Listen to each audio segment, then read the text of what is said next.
Hello and welcome to this demonstration video for my new app that I've built using Amazon Kiro. It's called MindCoach and it's designed to be an educational platform online.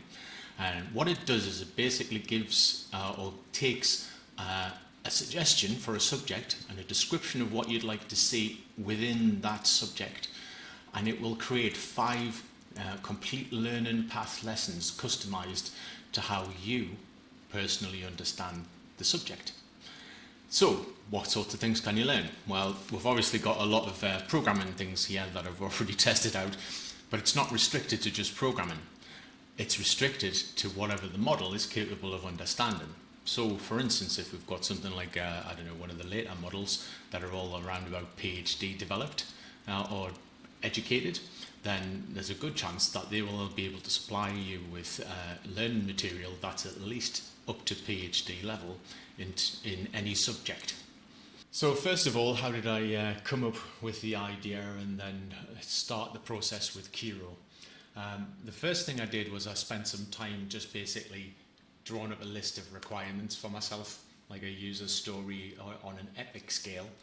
And then I selected spec mode here, and then just basically cut and pasted my idea in there, which was about a couple of pages worth of information about how the app should work in my thoughts. And then it went away, created a requirements document, then a design, asked me about the design, asked me to finalize it, and then created a bunch of tasks. And then I worked all the way through those tasks up to 23 until the app was in the point where it was an MVP. So it was enough to show that the concept worked.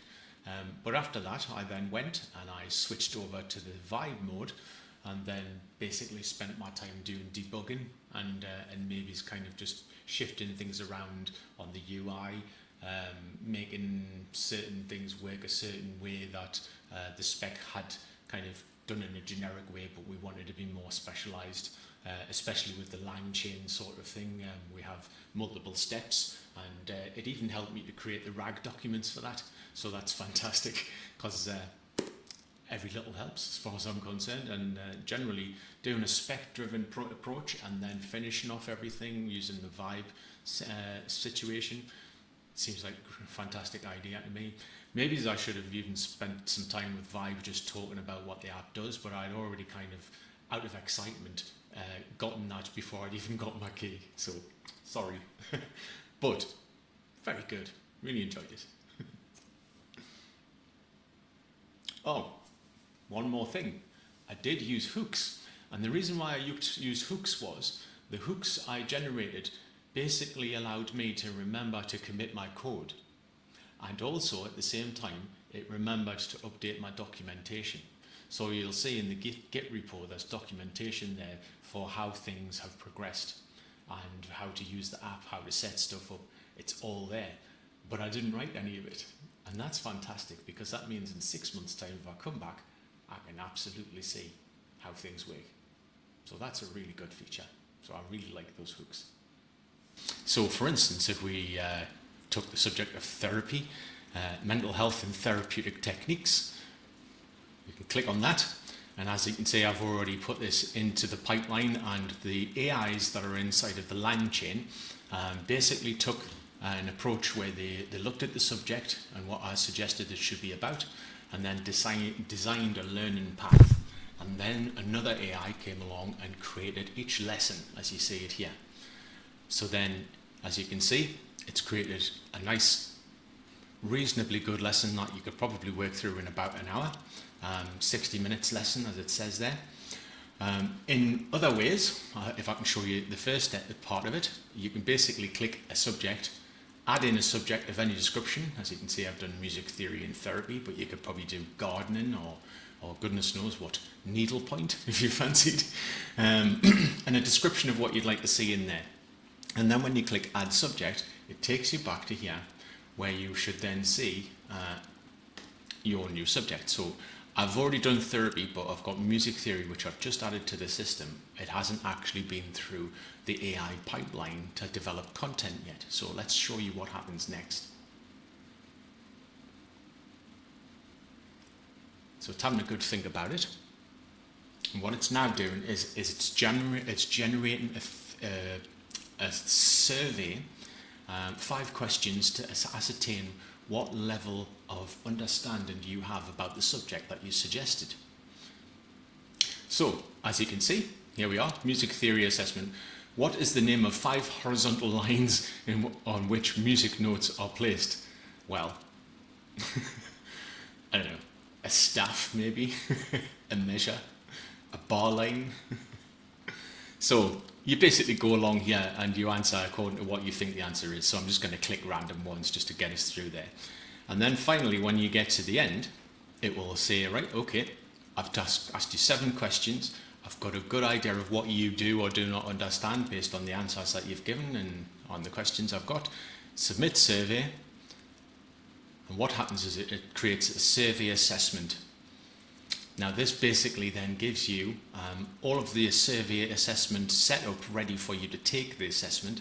But then, if we click Start Learning Path, now because it's the first time through, what it'll do is it'll trigger a bunch of AIs, LLMs, to basically plan and then create a lesson and learning path, and then create the lessons with it, and then allow you to see them at the end. So basically, you create the learning path like this. It's my timer going off saying I've got no time left. This is not going to be a 3-minute video, I'm afraid. I'm going to have to really accelerate it. So rather than show you the development, that process going through, which takes about 10 to 15 minutes on my current setup, because I haven't got a fast PC. But in the end, ultimately, what you end up with is this here. Now, I'm probably going to have to pause the video at this point just to let it progress through. And so there you can see it's done the curriculum generation. Now we're on to lesson planning. After that, it will go ahead and create content generation of 5 different lessons. So we're almost there.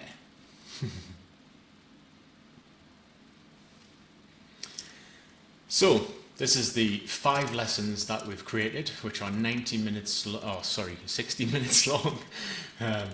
And as you can see, it's created quite a lengthy first example to kind of jump you into the subject of music theory. As you can see, there's also an ability to retake the survey so that you can take the questions, and when you've learned more, it can reevaluate your learning experience and then give you more detailed and higher level lessons, regenerating as you go. And of course, I think this could probably all be put behind a paywall and probably allocated with some tokens for every time the user tries to do this. So as you can see, it's all very nicely formatted. This was actually generated by Grok 3 Mini. But any other LLM could do this. One of Amazon's, hosted ones, they would be fantastic for this sort of thing, as would be, a lot of the main AIs these days. As long as it's got the education and the information and it's reliable, it should be able to generate this sort of content from any of those sources, really. So, thank you for taking the time to watch this video, and it's been fun and interesting to get into the world of using AI-generated code IDEs and doing spec-driven development. Thanks for watching.